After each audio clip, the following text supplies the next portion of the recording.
Hello Taurus, Sun, Moon, Rising, and Venus Signs. Kamusta kayo? Sana po ay nasa mabuti kayong kalagayan. Welcome back po sa Star Tarot. At kung bago kayo rito, welcome din po kayo. Please subscribe, like, share my videos, and leave me a comment kung nakaresonate po kayo. Tignan natin kung anong mga messages ninyo, no, para sa January 2026. And Taurus, Happy New Year! Nako! Ano na, bagong taon na, 2026 na, nakakaloka, ang bilis lang ng araw, hindi ba? So, hangad ko, no, ang inyong success sa 2026, sa huli-muli. Yun naman sasabihin ko, nandito na.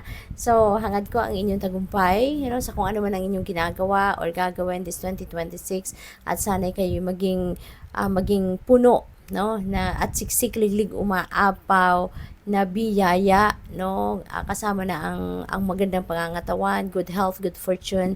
Wish ko yan para sa inyo. So first message ninyo is success. Yan, yun nasa bibig ko kanina at nandiyan din sa inyong card.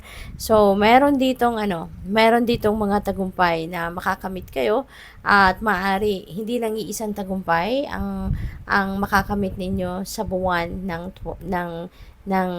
January, no? Hindi man ito biglaan, no? Hindi ito isang iglap lang then boom, success na kayo. Hindi, pinagtrabahuan ninyo ito. Pinagsikapan, pinagtrabahuan, pinag-isipan. So, this could be in any area of life, no, na success na to. It could be in love, it could be in relationship, it could be in family, it could be related to work, to your business, diba? To your career. So, depende sa inyong sitwasyon. But definitely, merong tagumpay na naghihintay sa inyo in January. So, congrats. So, we have zoom in. The answer is there if you look closer. Ayan. So, maaari, no, na kailangan ninyong kailangan ninyo na maging keen observer. Kailangan din ninyo rito na wag lang kayong magra-rely sa kung ano lang yung nakita na ninyo.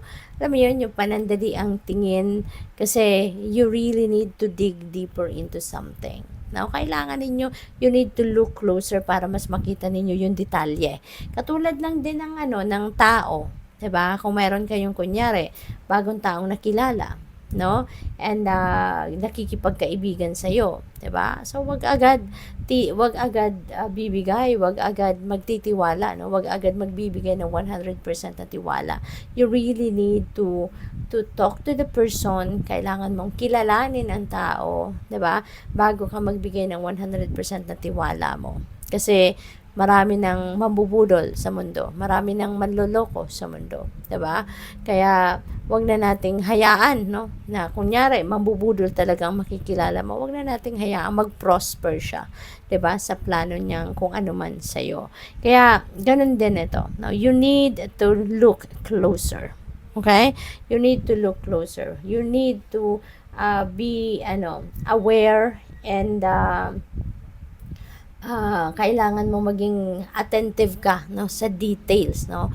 Hindi lang sa tao, o kung kahit opportunity, no, kailangan mong tignan mabuti, no, yung nilalaman ng oportunidad na yan before na mag-say yes ka, before you take advantage of it. Okay? Baka kasi in the long run, ikaw pa yung mapasama, 'di ba? Kaya maging maging matalino, maging clever, okay? So, what else? We have joy. Napakaganda. Enjoy the little things. Sabi dito, 'di ba? Joy. So, i-enjoy mo, no? Kahit mga maliliit na bagay, kahit mga simpleng bagay, because that is blessing, no, ng universe. At kailangan nating i-enjoy ang lahat, lalo-lalo na yung mga biyayang binibigay sa atin ng divine. Okay?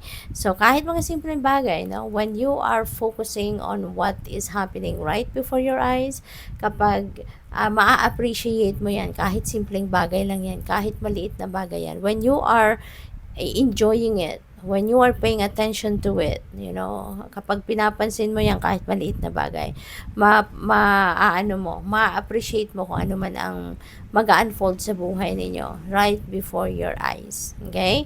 So, hindi lang malalaking bagay, hindi lang mga ingranding pangyayari sa buhay natin, no? ang dapat na pinapansin natin. Even the small things. Because they are just equally important. Malaking bagay man yan or maliit, they are equally important. Kasi lahat, no? Lahat ng bagay may purpose. Lahat ng bagay importante. Lahat ng bagay mahalaga. Pati ikaw ay mahalaga sa mundong ito. Lahat tayo na nandito sa mundo may purpose. Okay? So, yun din ang dapat ninyong alalahanin.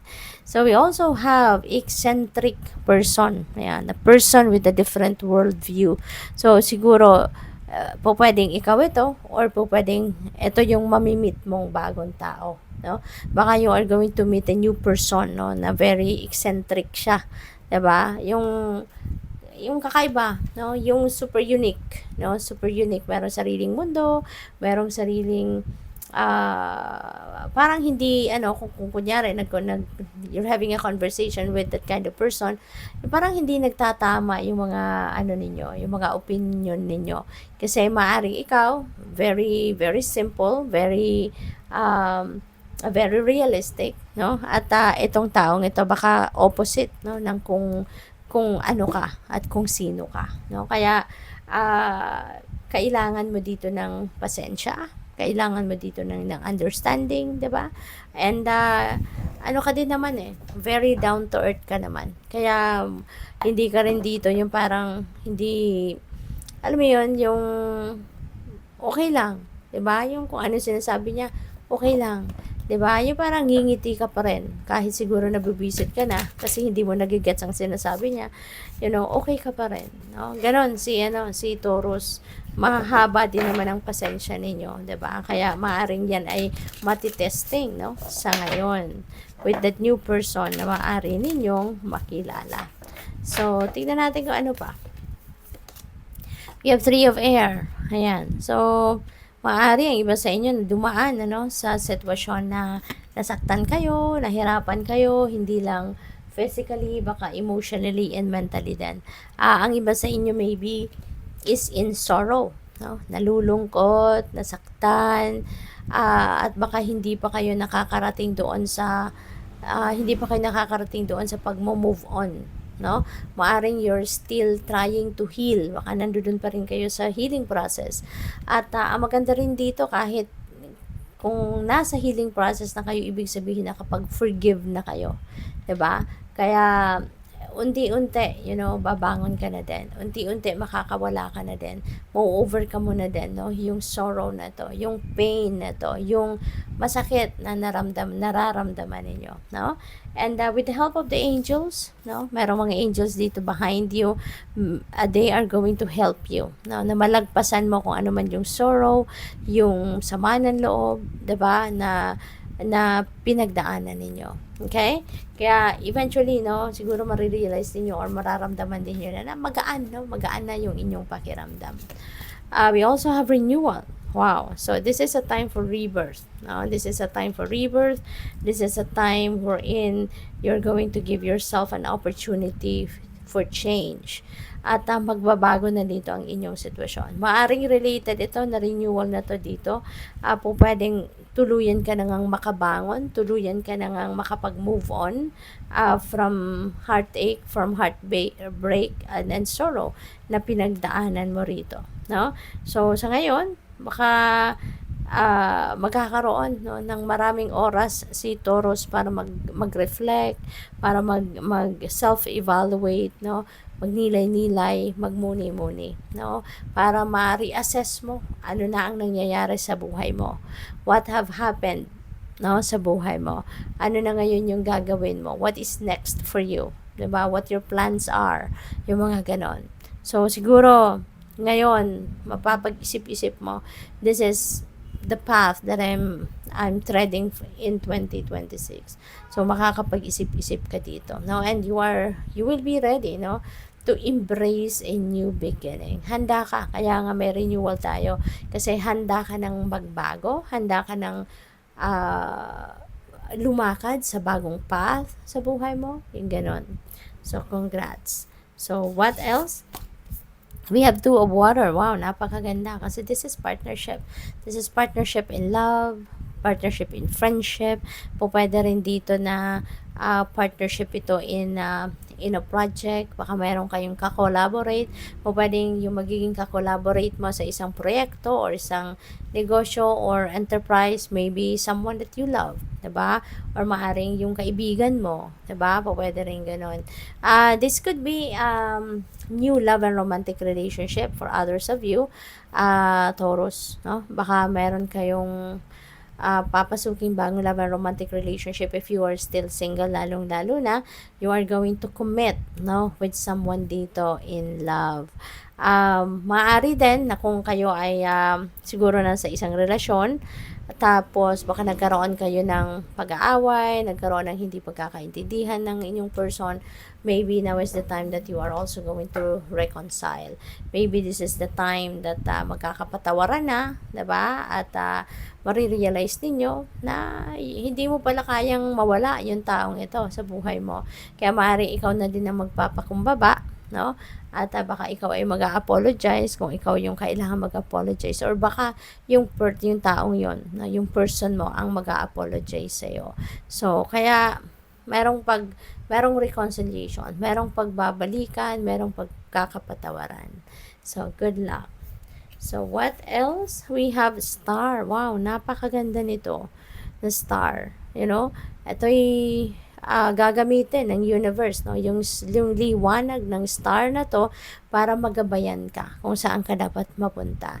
You are starting a new life kasi meron tayong renewal energy. You are stepping into a new experience. You are starting a new life, diba? And gagamitin ng universe ang liwanag ng star para makita mo ang daan na to papunta sa pagbabago, no, sa pagbabagong buhay.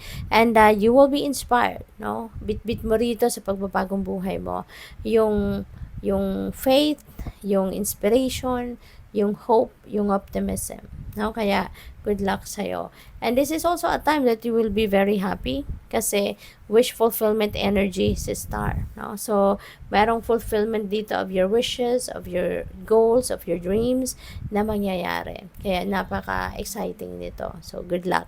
Thank you for watching. Love and light. Namaste.